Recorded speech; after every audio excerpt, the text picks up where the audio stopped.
Bien, ahora vamos a ver el tercer caso, caso número C, de cómo puedo variar el flujo magnético. Ya vimos entonces, caso A era variar B, el caso B era variar el ángulo entre B y el área, y el caso C va a ser variar el área. Vamos a ver cómo podemos hacerlo. Entonces, mi hipótesis es que el campo B es constante y el ángulo que forma el área con el campo también es constante. O sea que únicamente vamos a variar el área. Si acá tengo una espira, por ejemplo, varias vueltas tiene en realidad, son en espiras, yo puedo variar el área si acá hay un campo magnético que está atravesando la espira, ¿sí? Puedo variar el área, bueno, haciendo este movimiento, por ejemplo, ¿sí? Cambiando el área, haciéndola más chica, más grande, pero eso lógicamente no es muy práctico como ustedes ven, ¿no? Podría producir una feminucida igual, pero no es lo más práctico. Creo que hay un ejercicio en la guía que habla de que el área cambia con una forma, digamos, temporal determinada, pero bueno, no es lo que uno podría imaginar así, hacerlo de forma práctica. Sí puedo imaginar de forma práctica, fíjense lo siguiente. Tengo una espira acá, como si fuera esta, ¿sí? De ancho L y longitud B. Y acá, en esta parte que está acá, tengo una zona donde hay un campo magnético constante. Estoy suponiendo que en esta zona solamente hay campo magnético en este cuadrado, fuera el campo es cero.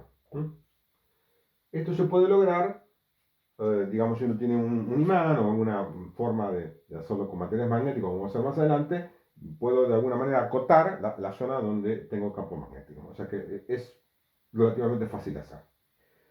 Esta zona tiene una longitud A, ¿sí? Y voy a suponer yo que esta espira está entrando, o sea, se desplaza con una velocidad constante, vamos a suponer que no hay ninguna otra fuerza, no hay ningún otro campo, no hay gravedad, no hay campo eléctrico, nada en absoluto, entonces, tampoco rozamiento, la espira se va a mover a velocidad constante, ¿no? Es la hipótesis que yo tengo, y va a llegar al inicio de la zona de campo y se va a introducir en el campo. Y voy a suponer que siga con velocidad constante, va a atravesar la zona de campo y va a salir. ¿Sí? La pregunta es qué va a pasar durante todo ese recorrido de la espira a través del campo magnético. La suposición que voy a hacer es simplemente geométrica, no tiene por qué ser así, que A, o sea, el ancho de la zona de campo es mayor que el ancho de la espira. ¿Ok? Ustedes después pueden hacer el problema para practicar, si quieren, hacerlo al revés, ¿no? Que la espira es más grande que el campo. Entonces, con esa suposición, yo voy a suponer que, bueno, la espira, cuando está fuera de la zona, para eso voy a, digamos, para ver dónde está la espira, voy a usar una variable x de posición, ¿no? La variable x va a posicionar el frente de la espira, o sea, digamos, esta parte que está acá, ¿no? Eso va a ser a partir de esta posición 0, es, por supuesto, totalmente relativo, como cualquier eje que uno elige, y esa va a ser la posición x, ¿dónde está la espira respecto a este punto que está acá? Entonces, digo lo siguiente, si x es menor que 0, o sea que si x es menor que 0, significa que la espira está fuera todavía del campo, no ha entrado, obviamente no hay flujo magnético, no hay campo, entonces no hay fuerza electromotriz. En el momento que la espira empieza a entrar y en la zona donde x vale desde 0 hasta b, que es el ancho de la espira, o sea que estoy suponiendo en esta zona, ven ustedes, en este intervalo, x va desde 0 hasta b. ¿Qué significa? Desde que la espira comenzó, llegó justo hasta el límite del campo, hasta que entró totalmente. X6 vale 0, x va aumentando, en esta posición es una posición cualquiera que puse yo, va a seguir aumentando hasta que va a llegar a b, que va a ser cuando la espira esté totalmente dentro del campo. ¿Sí? Bueno, en este caso la espira tiene que ser un poco más chiquita, justo de casualidad acá la espira igual que el campo, pero bueno, de casualidad me digo esto. Hay que siempre hacer esta suposición. ¿Cuánto vale el flujo entonces de B? Bueno, fíjense, acá yo le hice una posición cualquiera, X, ¿sí? ¿El flujo cómo es? Es el campo, que es normal al área, multiplicado por el área, esta área que está acá, que es la área que ha ingresado dentro de la zona de campo. ¿Y esa área qué es? L, que es el ancho, la altura de la espira, perdón, por la longitud que entró la espira, o sea, L por X, como ustedes ven, L por X. Esto es el área neta de la espira en la cual hay campo magnético. Y ese va a ser el flujo entonces concatenado a una distancia X. Por lo tanto, el flujo no es constante, como ustedes ven. El flujo depende de X. Es B por L por X. ¿Ok? ¿Cómo justifico ahora que hay una fuerza electromotriz inducida? Bueno, este flujo es variable, como ustedes ven. ¿Por qué es variable? Porque lo que varía, ¿qué es? X. X es una función de tiempo, obviamente. Se está desplazando la espiral. Por lo tanto, cuando calcula la FEM, recuerda que lo hago siempre en módulo esto, ¿no? Es la derivada del flujo respecto al tiempo, que va a ser la derivada de esto respecto al tiempo. B y L son constantes. Y me queda únicamente la derivada de X respecto al tiempo, que es simplemente la velocidad, que es constante. ¿Ok? Por hipótesis. ¿Sí? Entonces ven que hay una FEMI, una tensión inducida, mientras la espiral está ingresando en el campo. ¿Ok? Eso va a hacer que circule una corriente. Yo quiero determinar cuál es el sentido de la corriente, lo puedo hacer fácilmente con, ya lo hicimos varias veces, lo sabemos. Fíjense, a medida que la espiral está entrando, el flujo está aumentando, como ustedes ven, ¿no? Por eso, si B es entrante, el delta B, estoy suponiendo, o delta flujo, es entrante también. Por lo tanto, tiene que haber un delta B inducido, ¿m?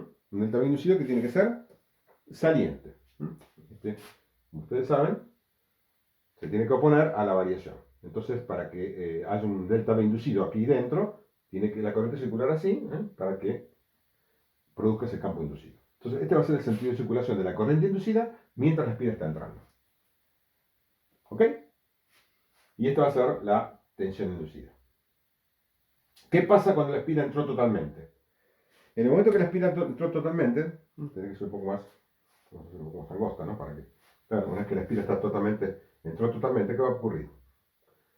Que hasta que este frente alcance la salida del campo, no va a variar el flujo. ¿Por qué?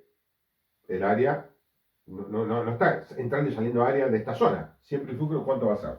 Va a ser simplemente toda digamos, el flujo que voy a tener va a ser BL por B. O sea, LB, ¿qué es? L por B chiquita. L por B es el área de la espiral. Y ese va a ser el flujo que voy a tener. B por el área. Eso va a ser el flujo. ¿Y ese flujo cómo es? Es constante, como ustedes ven. Eso ocurre desde que la espiral entró totalmente hasta que comienza a salir. ¿En qué posiciones? Entonces, X varía entre B, que sería cuando la espiral entró, hasta que X vale A, que es justamente el punto donde está empezando a salir la espiral. Como el flujo es constante, la derivada es cero y no hay tensión electromotriz, fuerza electromotriz inducida. ¿Ok? Bien, ¿qué pasa en el siguiente punto? Cuando la espiral empieza a salir. Si la espiral empieza a salir, ¿qué va a ocurrir? Que la posición de la espiral es mayor que A. ¿Ven ustedes, no? A es esta posición, entonces X, que es la posición de acá hasta el frente de la espiral, es mayor que A. Y comienza a salir hasta cuando se produce, digamos, una variación del flujo. Hasta que la espiral salió totalmente. Cuando la espiral salió totalmente, la posición de X, ¿cuánto es? Obviamente es A más B. ¿Ok? Entonces, entre esa posición A y A más B, la espiral está saliendo del campo. Como está saliendo, el flujo, como ustedes ven, lo puedo calcular, va a ser B por L por esta distancia que está acá. Es decir, el campo magnético por el área es L por esta distancia. ¿Y esta distancia cuándo es? Bueno, por motivos geométricos es fácilmente ver que es B menos X menos A. ¿Ok? ¿Y qué va a pasar? ¿Cómo es el flujo entonces? También en función de X. Al derivar, me va a quedar lo mismo que esto, BLB. Usted dirá, bueno, hay un signo menos porque está menos X acá. Recuerden que siempre el flujo lo estoy calculando en módulo. Y cuando hago la derivada siempre la hago en módulo. Recuerden ustedes eso. ¿Sí? ¿Ok? Bueno, lo digo porque, para las dudas, para que vean que los signos menos nunca los tengo en cuenta. ¿Cómo será la corriente cuando está saliendo? Bueno, fíjense que ahora el flujo está disminuyendo, porque está saliendo la espiral, por lo tanto, ¿cómo es el delta B? Un delta B que sería equivalente, ¿no? En realidad lo que cambia es el flujo, porque cambia el área, pero lo estoy haciendo así para poder determinar el campo inducido. En realidad lo que cambia no es el B, ¿no? Sino que es el flujo, sería un delta flujo. Pero como el delta flujo no tiene signo, tengo que utilizar el B. Entonces, esto es equivalente, digamos, para poder calcular los signos, es equivalente a que el campo estuviera disminuyendo, como acá es equivalente a que el campo estuviera aumentando. ¿Sí? Recuerden, esto es importante, ¿no? B es constante, lo que cambia es el área. ¿Sí? Pero el equivalente es como si al salir el campo estuviera disminuyendo. Entonces, eso es para poder calcular qué cosa. Si el campo está disminuyendo, el campo inducido, ¿qué tiene que hacer? Lo tiene que apoyar y la corriente tiene que circular entonces en sentido contrario. Circula así para producir un campo que apoye al campo original, porque está disminuyendo. Insisto, en realidad lo que disminuye es el área, pero desde el punto de vista de la tensión electromotriz, lo que está disminuyendo es el campo. Entonces, ahí tengo la corriente que circula en el sentido contrario. ¿Ok? Bien. Si ahora grafico, para terminar el problema, grafico el flujo en función de X, ¿sí? Podría hacerlo. Esto es en función de X. Entonces, tengo desde 0 hasta B, como ustedes ven, es BLX, es una recta. Cuando llega la espira a B, ya está totalmente introducida, el flujo es constante, como ustedes ven, y vale esto que está acá, perdón, esto que está acá, BLB, es constante. Y luego cuando X vale A, la espira comienza a salir y entonces el flujo va disminuyendo hasta llegar a 0. ¿A qué distancia? A la distancia A más B, cuando ya la espira está totalmente fuera, ¿no? Entonces el frente de la espira está a una distancia A más B. ¿Ok? Esta sería la forma que varía el flujo entonces. ¿Mm? La forma en que varía la fuerza electromotriz inducida en la espira, también en función de X, fíjense que va a ser constante. BLB, ¿cuándo es? Cuando está variando el flujo, como la tensión inducida es la derivada del flujo, entonces la derivada de esta recta me da una constante. Como ustedes ven, vale BLB hasta cuándo, hasta que el flujo es constante. Cuando el flujo es constante, entre B y A, la tensión inducida es cero, y luego vuelve a tener el mismo valor. ¿Ok?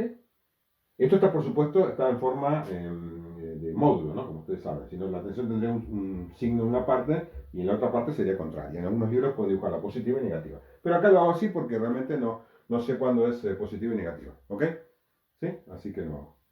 Bueno, de esta manera entonces calculamos, en este caso particular, un caso de área variable. ¿Ok? Vamos a ver ahora en el próximo video unos temas relativos a la energía que necesito o que el circuito me da o que yo le doy al circuito para que esto funcione. ¿Ok? Bien. Miremos ahora entonces el mismo problema desde el punto de vista energético. A ver, ¿qué está pasando? Si la espira viene a velocidad constante, cuando entra al campo sigue a velocidad constante sin ningún problema, cumpliendo el principio de Galileo, sobre ninguna fuerza que actúe sobre ella ni nada, y sigue y sale. Si fuera así, fíjense lo siguiente. Hagamos un balance de energía. Calculemos la energía eléctrica que se produce cuando la espira está entrando. Esa energía, si hay una tensión inducida que es BLB, que la calculamos en el video anterior, va a haber una corriente inducida, como ya dijimos también, que va a ser esa tensión inducida dividido la resistencia del cuadro, ¿no? O de la espira o de la bobina. Supongamos que la conozco, R. Entonces tengo esta corriente, BLB dividido R. Pero ¿qué pasa? Esa corriente al circular por una resistencia, ¿qué va a producir? Va a producir calor. La potencia disipada, es un calor, es que es una energía disipada en forma de calor, entonces esa potencia disipada que es igual. Ya sabemos de corriente continua que es I cuadrado por R. Bueno, reemplazando I en la expresión, ¿sí?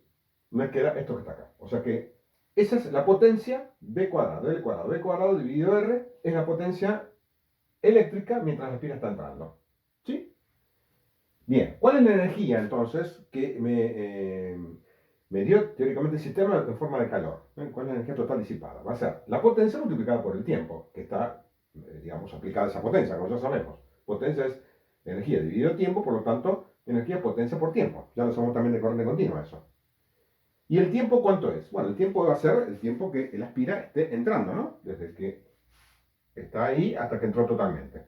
¿Ese tiempo cuánto es? Bueno, ese tiempo, lo que calculé acá, es simplemente el desplazamiento total que hizo la espira hasta entrar, que es v, dividido la velocidad que supuestamente es constante. ¿Sí? Eso por cinemática, por supuesto, ¿no? Entonces, la energía total que va a ser la potencia que la tengo acá multiplicada por justamente ese tiempo, que es v dividido la velocidad. Muchas veces acá, ¿no? V larga, v mayúscula, minúscula y velocidad. Cuando yo digo v a veces siempre no especifico, pero bueno, lo están viendo acá. ¿eh? Hay tres V's distintas, ustedes saben identificar cuál es cada una. Entonces, la energía total, durante el tiempo que, desde que empezó a entrar la espira hasta que salió, hasta que entró totalmente, perdón, es esto que está acá.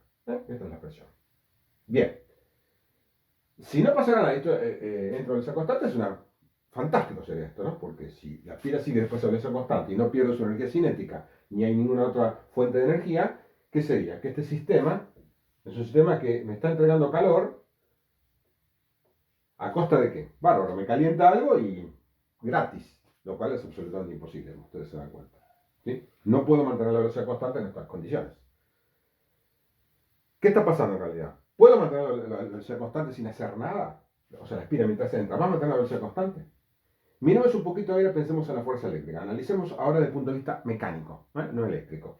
Si lo analizo desde el punto de vista mecánico, por este conductor está circulando una corriente hacia arriba, ven ustedes. Entonces, por la fuerza de Lorentz, que ya sabemos cómo es, lo voy a escribir por acá, sabemos que la fuerza es I para un conductor recto, L por B. La corriente que circula por el conductor por L por B. Es la forma simplificada esta, ¿no? Para un conductor recto, que el campo es perpendicular, ¿no? Si no hay que hacer la fórmula con el diferencial, pero ya lo hemos hecho, así que no voy a abundar en esto. Por lo tanto, va a haber una fuerza ¿hacia dónde? Bueno, fíjense, si la corriente es hacia arriba, primer factor, y el campo es entrante, la fuerza es para allá. ¿Ven ustedes? Entonces, ¿qué va a pasar? Esta es la fuerza magnética, apunta hacia allá, entonces a la espiral la está frenando en realidad. Si no hay nada, otra fuerza que actúe externamente, la espiral se va a frenar. ¿Se entiende? Por supuesto, también va a haber fuerzas en los conductores arriba y abajo. Pero estas, como ya sabemos que se anulan, si el cuerpo tiene suficiente rigidez, o sea, la espira tiene suficiente rigidez, la corriente que va por allá y el campo entrante va a dar una fuerza para arriba. Y la corriente para allá y el campo entrante va a dar una fuerza para abajo. Ya lo hemos estudiado, eso, fuerza entre conductores. Son conductores paralelos, entonces en este caso, ¿qué va a pasar? Se van a anular si la espira, por supuesto, tiene suficiente rigidez mecánica. Así que eso no lo consideramos. Solamente considero las fuerzas que me frenan la espira. Por lo tanto, no va a seguir con velocidad constante, se va a ir frenando. Si yo quiero, por hipótesis, como dije, que la velocidad sea constante, tengo que hacer otra cosa. ¿Qué tengo que hacer? Una fuerza externa, o sea, que tengo que tirar sobre la espira con una fuerza externa que tiene que ser igual a la fuerza magnética. En una palabra, si esto viene a velocidad constante y yo no hago nada, la espira se va a frenar por esta fuerza. ¿Dónde se va a frenar? Bueno, eso es otro tema. Puedo hacer otro cálculo en otro problema. En este problema, ¿cuál es la hipótesis? Que la velocidad es constante. Por lo tanto, si quiero mantener esa hipótesis, y para que no se frene, ¿qué tengo que hacer? Tengo que tirar yo, al agente externo, tengo que tirar para mantener esa velocidad. ¿Está claro? Con una fuerza igual a la fuerza magnética. Igual en módulo, por supuesto, de sentido contrario. ¿Está claro? Si no, es imposible que esto funcione. Por lo tanto, si hay una fuerza externa, hay que hacer un trabajo externo. Lo hago yo, lo hago la persona que tira. Y ese trabajo externo debería ser igual al calor generado. Verificamos. Entonces, analicemos desde el punto de vista mecánico. La fuerza magnética, ¿cómo es? Bueno, como dije antes, I inducida LB. Esta corriente que pasa por acá, por L por B. ¿Cuál es el trabajo, entonces, que hace esa fuerza? Esa fuerza, como es constante, como ustedes ven, esa fuerza constante es simplemente la fuerza por el desplazamiento. Un desplazamiento que es desde que la espira inició su entrada hasta que terminó de entrar. Ese desplazamiento es simplemente B, el ancho de la espira. Entonces, el trabajo es la fuerza magnética por B. Por supuesto, la regla de fuerza externa, repito, en módulo es la misma, ¿no? Yo la hago en sentido contrario, como ustedes ven. Bien, haciendo los reemplazos necesarios, reemplazo la corriente inducida con esta expresión que está acá. ¿Y qué me queda? Bueno, la física no es mágica, ¿no? Sino que esto simplemente es una necesidad, que esto es igual a esto. Es una necesidad porque si no estaría violando alegremente el principio de conservación de energía, lo cual no puede ser. Así que es una necesidad. Si no me hubiera dado, bueno, o es un invento maravilloso o algo hice mal, obviamente, ¿no? Así que es una necesidad que esto es. Por lo tanto, este aparato lo que hace simplemente, con esa hipótesis de velocidad constante, es convertir el trabajo externo que hace un agente externo sobre la espira y lo convierte en calor. Eso es lo que está ocurriendo. Por supuesto, cuando sale, ocurre exactamente lo mismo. Fíjense, en este punto, cuando sale, ¿qué va a pasar? ¿Para dónde es la fuerza magnética? Bueno, la corriente ahora cambió de sentido, ven ustedes, ¿no? Ya dijimos eso en el video anterior. La corriente ahora viene así, es para arriba, el campo es entrante, la fuerza también, ¿para dónde es? Es de sentido contrario al desplazamiento de la espira, o sea, la intento frenar, por lo tanto también tengo que hacer una fuerza yo externa igual para poder sacarla del campo, porque se produce el mismo efecto. ¿Está claro? Entonces, de esta manera, vemos cómo funciona la equivalencia de la energía eléctrica con la energía mecánica. Un problema interesante que yo le voy a hacer, y se lo dejo a que lo piensen ustedes, es si no hubiera ningún agente externo, la pregunta sería hasta dónde penetra la espira en el campo. La espira viene entrando y va a llegar un momento que se va a frenar o no, no lo sé. Pero lo puedo calcular, ¿por qué? Porque conozco la fuerza, ¿sí? Conozco la aceleración, entonces, constante, y puedo plantear una cinemática muy simple y tengo que decir que, bueno, ¿qué va a pasar? ¿En cuánto tiempo se va a detener la espira? ¿Y qué distancia va a recorrer hasta que se detenga? ¿Sí? Si la distancia que va a recorrer hasta que se detenga es menor que el ancho de la espira, o sea que B, la espira va a quedar en una posición ahí y se va a detener. ¿Se entiende, no? Estoy diciendo que en ese caso la distancia recorrida hasta detenerse va a ser menor que B. Entonces va a entrar y se va a detener. Si yo viniera con más velocidad en la espira, ¿qué va a pasar? Puede ser que, lógicamente, la aceleración es siempre la misma, pero al tener más velocidad va a tardar más tiempo en detenerse. Por una cinemática pura. Entonces puede ser que entre totalmente y no se haya detenido todavía. Se haya frenado, por supuesto, pero no detenido. Por lo tanto, va a tener una velocidad final menor que la inicial, pero una velocidad final al fin. ¿Se entiende eso, no? Eso va a ser si la distancia de detención hipotética fuera mayor que B. Entonces no se va a detener. ¿Por qué? Porque una vez que entró totalmente la espira, ¿qué va a pasar? La fuerza electromotriz inducida, como ustedes saben, desapareció, por lo tanto, ya no hay más pérdida, no circula más corriente inducida, entonces ahí la espira va a seguir a velocidad constante, que va a ser la velocidad final, ¿eh?, que obtuvo en el frenado. Para salir va a ser exactamente igual. Cuando llegue a esta posición, podrá empezar a salir y frenarse. Y si encima tiene suficiente energía cinética de entrada, va a poder atravesar, ¿eh?, todo el campo magnético. O sea, en una palabra, con suficiente energía, va a venir, se va a frenar, después va a marchar con velocidad constante dentro del campo, y luego va a empezar así, se va a frenar nuevamente hasta que alcance la velocidad final, ¿eh?, que es la que va a tener después. O sea que, como ustedes ven, hay varias posibilidades, ¿eh? Eso va a depender básicamente del módulo, de la velocidad que tenga. Cuanto más grande, más fácil es la probabilidad que pase. Que tenga mayor probabilidad que pase. Y también va a depender, por supuesto, de la resistencia y del campo magnético, ¿no? Obviamente, con esta fórmula que está acá. Pero eso sería más o menos entonces las posibilidades que tengo. Ustedes lo pueden pensar y lo pueden hasta resolver inclusive. Es un problema de cinemática muy simple. Porque lo único que necesitan es conocer la fuerza, que ya la conocemos, es constante la fuerza, así que todo lo demás es cinemática. Bueno, con esto terminamos el problema entonces de la espira y vamos a ver algún otro problemita después de variar también el área con otros dispositivos.